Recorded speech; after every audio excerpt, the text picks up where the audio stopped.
Aplikasi Sirekap milik KPU menuai kontroversi. Kita membahasnya bersama pakar keamanan cyber Roy Suryo. Selamat malam Mas Roy, apa kabar? Selamat malam Mas Davi, selamat malam juga semua pemirsa iNews di mana saja berada. Mas Roy, apa yang terjadi di aplikasi Sirekap milik KPU ini akhirnya berujung panjang, mendapat sorotan tidak hanya dari petugas di lapangan tapi juga warganet di media sosial. Sebenarnya biang keroknya di mana secara teknis? Ya, sangat panjang dan saya tidak menakut-nakuti, tapi ini berbahaya. Berbahaya karena apa? Hasil dari Sirekap ini ditunggu-tunggu oleh seluruh rakyat Indonesia. 278 juta rakyat Indonesia yang sebagian besar ikut, kecuali yang belum masuk umur ya, dalam DPT itu kan tergantung pada hasil Sirekap ini. Meskipun nanti hasilnya yang dipakai adalah hasil manual, tetapi sekarang kita tidak ada acuan untuk bisa melihat itu. Jadi awalnya di mana? Awalnya adalah karena Sirekap ini, saya katakan kemarin dalam 2 tulisan saya, ini tidak proper atau tidak ada uji publik dan uji teknis sebelum pelaksanaan. Padahal ini digunakan di 38 provinsi. Kita tidak ada yang pernah mendengar sistem ini ditender kapan, siapa pembuatnya, perusahaan apa namanya, kemudian dia itu masuk kualifikasi. Tahu-tahu Januari kemarin bisa diunduh melalui Android. Dan ketika diunduh itu, saya juga pertanyakan sertifikasinya, ternyata sertifikasinya hanya dari Kementerian Kominfo saja. Kan harusnya ada lah, banyak punya peneliti-peneliti ahli profesor dari BRIN misalnya. Kita punya badan research, itu yang harusnya meneliti dulu Mas. Jadi kalau tadi dikatakan oleh KPU, Hasyim Asyari barusan ya, ada lebih dari 2000 sekian yang bermasalah, itu sudah pelanggaran. Karena apa? Sistem itu sebelum dipakai, dilaksanakan, itu diuji errornya seberapa. Kalau errornya katakanlah lebih dari 3% atau maksimal 5%, maka ini tidak layak, fail gitu ya, untuk dipakai. Nah, belum lagi kalau setelah kita telah ya terdapat kesalahan-kesalahan secara teknis yang quote and quote kalau orang mengatakan agak aneh gitu. Karena apa? Karena semacam terjadi automatically algorithm, ya, semacam algoritma otomatis yang bisa menambahkan angka. Karena kenapa bisa menambahkan angka? Karena nggak logis, Mas. Sistem OCR, ya, Optical Character Recognizer atau OMR, Optical Mark Reader, ini sudah biasa sebenarnya dipakai di perguruan-perguruan tinggi kalau seleksi masuk. Itu biasanya mudah. Kalau misalnya dia ada salah, itu biasanya tulisannya kurang kontras, tinggal ditambahin kontras atau tambah plus saja, selalu berikutnya sudah betul. Jadi kok bisa nambah gitu. Nah, lebih-lebih yang nanti mungkin ini yang menjadi heboh ya, karena saya temukan adalah sistem ini kalau kita lihat IP-nya, IP itu Internet Protocol Address-nya, itu menunjukkan angka 170.33.13.55 itu bukan di Indonesia. Ini kenapa saya bilang?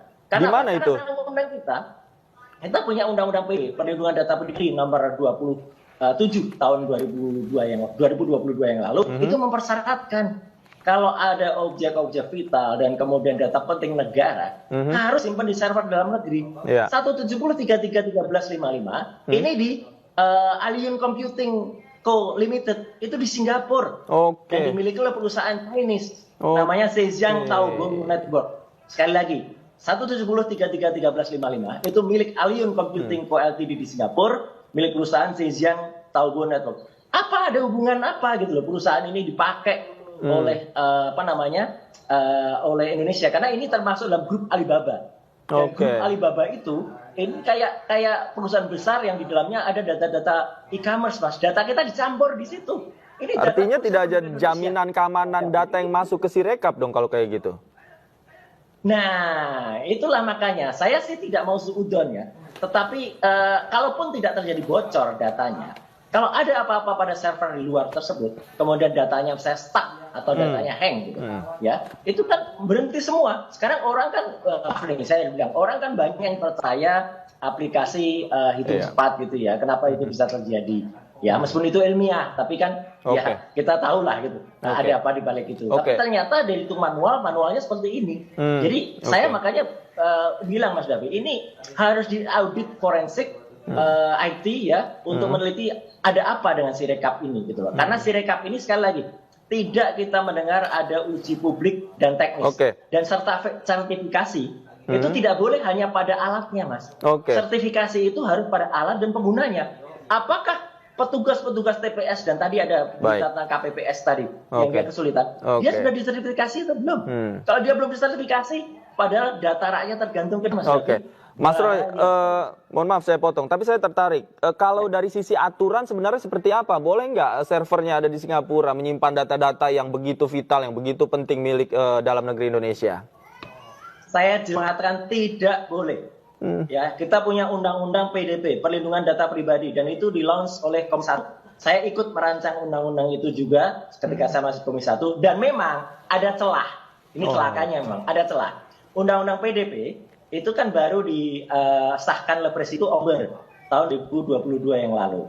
Undang-undang itu memang baru berlaku penuh 2 tahun lagi, Mas Devi. Artinya sekarang ada terobosan. Cuman kan ibaratnya gini, orang mau lewat jalan ke iNews gitu misalnya, sudah tahu jalan Kebun Sirih ditutup, terobos lewat, atau mau ditutup, terobos lewat, itu kan namanya melanggar juga, meskipun belum ditutup penuh gitu ya. Nah, bahayanya pelantikan presiden baru itu kan nanti akan ada Oktober, dan ketika Oktober itulah nanti juga mungkin undang-undang ini sudah berlaku.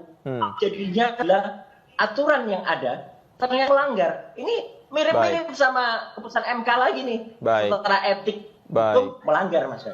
Baik. Artinya memang audit forensik harus dilakukan ya untuk mengungkap di mana letak kesalahannya. Bahkan juga jangan-jangan developer yang merancang ini juga harus diaudit begitu ya. Baik, terima kasih Mas Roy. Sayang sekali waktu kita terbatas. Terima kasih banyak sudah bergabung bersama kami. Kapan-kapan kalau perlu baik. diundang lah. Oke. Nanti berikutnya kita undang lagi datang ke studio ya, Mas Roy ya. Terima kasih. Siap. Terima kasih Mas Roy sudah bergabung bersama kami di iNewsroom. Selamat malam, sehat selalu Mas Roy.